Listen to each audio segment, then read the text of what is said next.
Hey everybody, welcome back to the Miniac, and today I am out here again at Baron Mini because some of you have this impression that the R55 Mini Clubman was replaced by the F54 Clubman, and I'm here today to tell you why you are sort of wrong. So let's get to it. So to get this started, I have two vehicles I'm going to show you today. This is a Mini Clubman, and this is a four-door hardtop. So what exactly do both of these cars have in common? Well, they both technically replaced the R55 Clubman. And the reason why is because the R55 Clubman wasn't replaced, it was technically discontinued, and I'm going to explain why. So all of you know how this works. When a car is redesigned, it's replaced the following year. The R56 was replaced by the F56 in 2014. The R57 was replaced by the F57 in 2016. And the R60 Countryman was replaced by the F60 Countryman in 2017. But the R55 Clubman technically was replaced in 2015. But it wasn't replaced by the car you think it was replaced by. No, in fact, the R55 Clubman was replaced by the F55 four-door hardtop. And the reason why has to do with the fact that this vehicle is four doors, and this solved some complaints that people had with the R55 Clubman. Specifically, the R55 Clubman was a 9-inch longer version of the R56, and overall body length was a foot longer than the regular R56 hatchback. Because of this, it allowed for more leg room in the back of the car, but it had a few quirks to it. Namely, it had a club door on the passenger side, or in the UK, the driver's side, which is where the car actually got its name, although the actual derivation for that name comes from the late 60s, early 70s Mini Clubman, which was basically a boxed off nose on the classic Mini. But back to this vehicle, it was supposed to be called the Traveler at one point, and Mini didn't have the rights for Traveler. So, well, not Mini, but BMW didn't have the rights for the name Traveler, so they came out with the Clubman. Now, the Clubman had, as I said, a club door on the passenger side.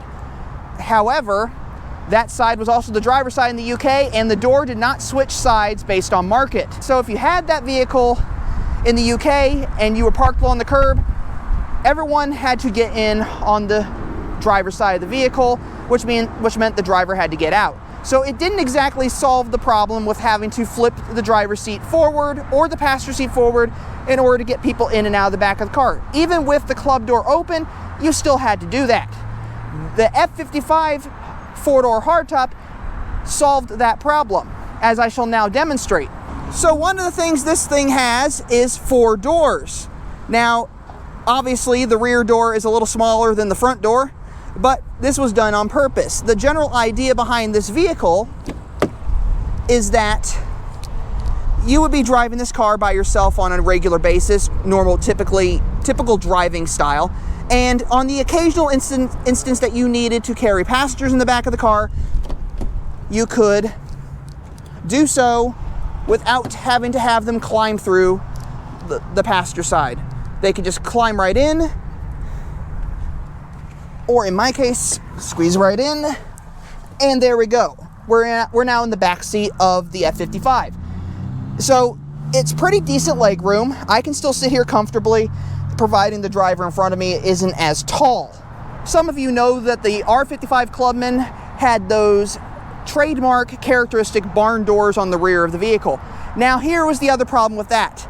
If you had the car parked near a wall, or you had a car parked really close behind you, it made it very difficult to load and unload that vehicle. And I'm going to demonstrate that by using an F54 Clubman. So here with the F54 Clubman, when you open the doors, providing you have enough room behind you, you can load the car. However, as you can see, it is not that easy to get between the door and the car behind you, or in some cases a wall. This made it a little difficult in order to load and unload the vehicle, because the only real easy way to do this would be you had to have the door shut, walk around to the other side, then you had to open that door, then walk back over to the door, open the other one, and then somehow manage to get all of your belongings that you were putting in this car over the hood of the vehicle behind you, or in some instances, over the door and to get them into the car. So a little inconvenient, although it's such a trademark feature that they decided to add it to the F54 Clubman when they brought this car out.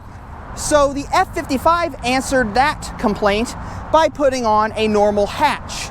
So in this case, pull, lift, and there you go.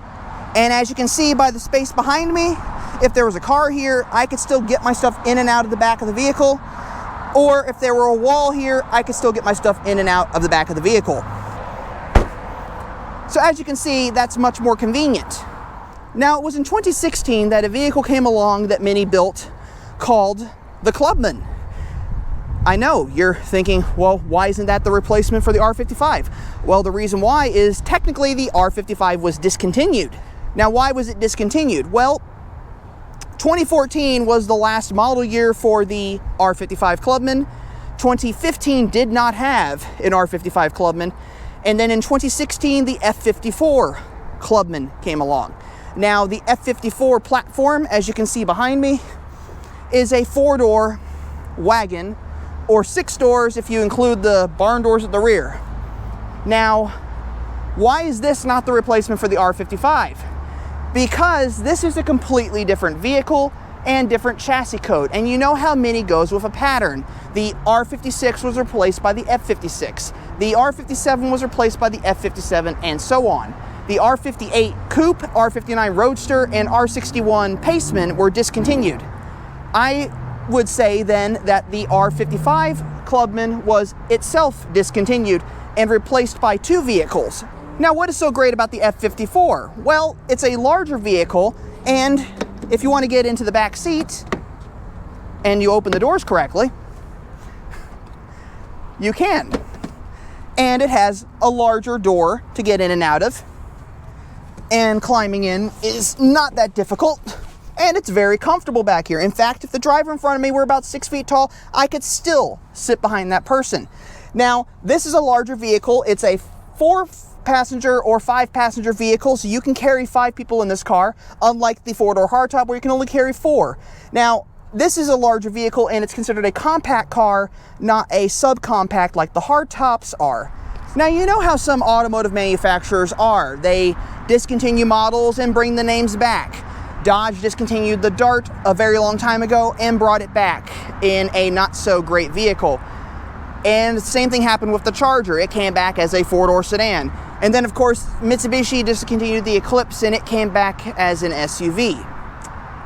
And we're not going to talk about that car for obvious reasons. So really, what Mini did here was rather unique. They managed to take one car and give it a new life as 2 cars. They took the best attributes from each vehicle and put them into 2 new vehicles. The result was the F54 Clubman and the F55 4-door hardtop. Now, which one of those would you prefer? Well, if you are one of those Miniacs out there who has a family and doesn't want to go to the CUV route and get a Countryman, I'd go with the Clubman. If you're one of those people who lives in the city, doesn't want to go the 2-door route and wants 4 doors, I'd go with the F55 hardtop. Now, me personally, I really don't care. I would drive either of them, but if I had to pick, there's a 2-door JCW down the way that I have my eye on, and I'd probably buy that one. Now, some of you might be asking yourself, well, what is he smoking? Well, nothing. I got this information from a reliable source, and I tend to not make things up. If I happen to get the information wrong, I will always correct it. However, as I said, I got it from a reliable source, and I wouldn't expect them to be wrong on these things. So it really doesn't matter. The F54 technically could be considered the replacement for the R55, but I say that the F55 is actually the replacement for the R55, and that the F54 Clubman is actually a completely different car. But anyway, I gotta get going here, so I wanna thank Baron Mini again for letting me use their cars. And if you enjoyed this video, leave a like below. Don't forget to comment, and if you haven't already done so, subscribe to the channel as I upload videos every Monday and Friday at 2 p.m. So until next time, I just want to remind you all that life is too short to drive a boring car. So as always, drive a Mini, or come out here and buy one of these. There are tons of them up there. I'll see y'all next time.